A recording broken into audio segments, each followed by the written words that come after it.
Hi, I'm Linda Mal, and welcome to Art This Week. On this week's episode, we visit the 2015 Dallas Art Fair and speak with Camilo Alvarez from Fair-Samsøñ out of Boston and Michael Klein from MKG127 out of Toronto. Now for Art This Week.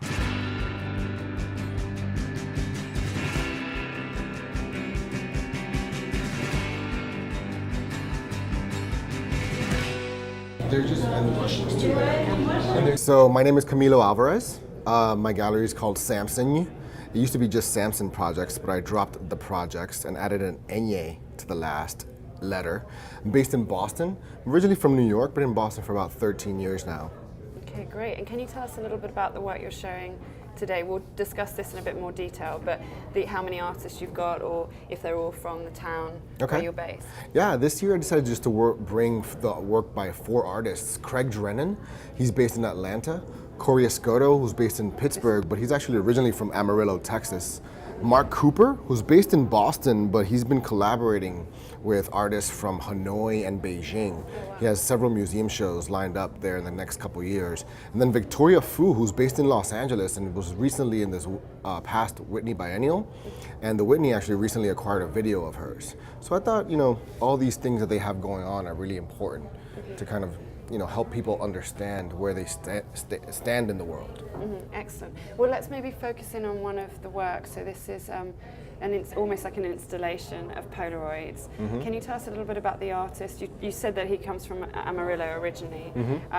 Is there a kind of a evolution in his work, or has he always been working with negatives?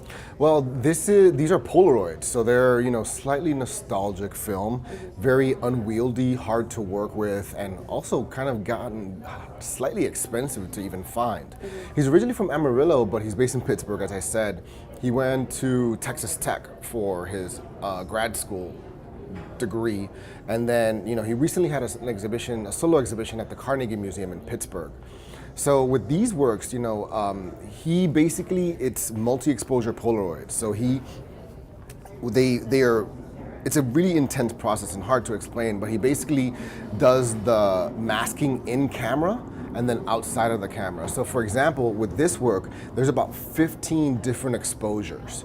And with this one, it's about maybe 9 or 10.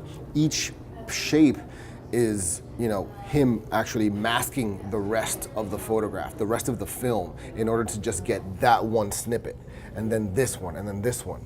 So it's kind of a performative if you think about the artist in the dark, masking parts of the two-dimensional surface. I kind of think of them as sculptures as well, because he actually does sculpture as well, an installation. And so, all these different practices for him really kind of conflate with these two-dimensional surfaces. Not all artists want to be reminded of somebody else, but it's so far gone, I think it's okay. But Magritte, there's some moments here where kind of like, there's a surrealist aspect to the work, and then you recognize like, oh, this looks like a street, like on its side, and then sometimes it's all in pattern and you're not sure if it's completely abstract, and then suddenly this sense of like it's a flip book almost, and then like, is this a church or is this? And that's what it's called. It's called a flip book for Linda. Oh, it is. Okay. So yeah, no, I mean, he goes in between these modalities of abstraction and then representation. That is a landscape, and that is a person in there, and then there are these checkerboard patterns and these really surrealistic backgrounds.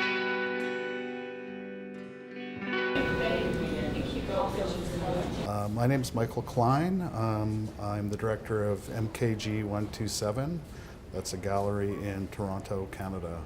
Okay, great. And you're here at the Dallas Art Fair at the moment. Could you tell us a little bit about the artists you chose today to show? We brought work by 11 different artists from our gallery. It's work that I think has a dialogue between the different artists, and we've hung the booth to have that conversation between works. Excellent. And do you usually show artists from Toronto or Canada, or is it an international group? I represent mostly Canadian artists, and I do try to promote them outside of Canada. At the gallery in Canada, we do show some international artists in shows as well. Well, maybe we could talk about this artist. Could you tell us a little bit about the process and maybe about the artist's evolution? David Harper is a young artist originally from Canada, based in Wisconsin right now. He got his MFA in Chicago and has stayed in the US. since then. He's actually the next exhibition at the gallery. He really works in multimedia and really unusual work. These works are embroidery, which are one part of his practice, but he also makes sculpture that looks like taxidermy, but is really his own creation. He works with ceramics, and in his next exhibition there's going to be works with glass as well. Wonderful. And I could definitely see from the depictions of the animals here that taxidermy would have a relationship with that. Do the sculptures sometimes sit in the space and kind of create an installation and they talk to each other, or are they quite yeah, single? Absolutely. And he does combine, he's done sculptures that look like taxidermy where there's embroidery right in the hide of the animal. And for our audience, can you tell us a little bit about where the embroidery is on? Is this a print of a Yeah, photograph? he has these paintings reproduced and then printed onto canvas so that he can embroider into them. And how does he choose his references? Is he kind of hunting through a certain kind of decade or century? Because it seems like these works kind of... Well, definitely with this work, these three are from a larger series of 8. And they're all these still lives that include the rabbit. Okay, well, thanks so much for You're sharing welcome. this. We want to thank Camilo and Michael for speaking with us. For more information on Samson, go to samsonprojects.com. For more information on MKG127, go to MKG127.com. That's it for Art This Week. Thanks for watching.